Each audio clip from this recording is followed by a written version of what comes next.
Pemirsa, 3 pasangan calon presiden wakil presiden akan bertarung demi menggait suara rakyat di setiap wilayah Indonesia.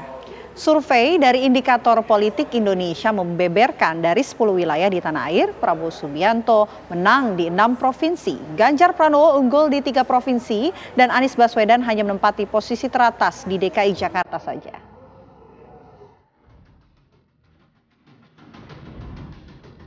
Ketiga pasangan calon presiden dan calon wakil presiden 2024 yang telah mendaftar ke Komisi Pemilihan Umum KPU diprediksi akan bertarung sengit berebut suara di sejumlah wilayah Indonesia.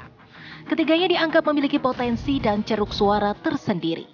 Baik itu pasangan Anies Baswedan Muhaimin Iskandar, Ganjar Pranowo Mahfud MD, dan Prabowo Subianto Gibran Rakabuming Raka. Indikator Politik Indonesia merilis elektabilitas 3 pasangan calon presiden berdasarkan sebaran dukungan di 10 wilayah.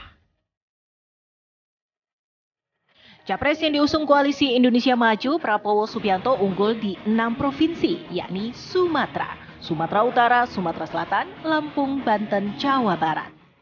Ganjar Pranowo menempati posisi teratas di 3 wilayah, yakni Daerah Istimewa Yogyakarta, Jawa Tengah, dan Jawa Timur. Sementara Anies Baswedan hanya menang di DKI Jakarta.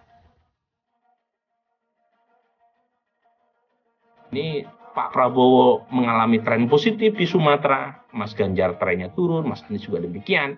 Tapi tren penurunan Pak Ganjar selupnya lebih besar ya.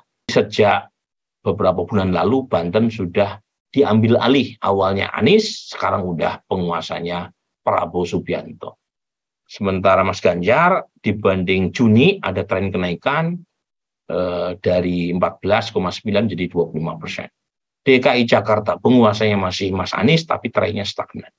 Sementara Pak Prabowo meskipun tertinggal di peringkat ketiga tapi trennya positif.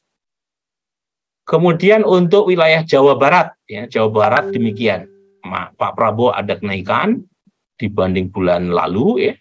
Tetapi kenaikannya hanya 3%. Mas Anies juga naik, Mas Ganjar turun.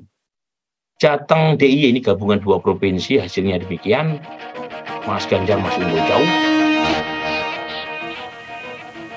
Akankah Prabowo kokoh?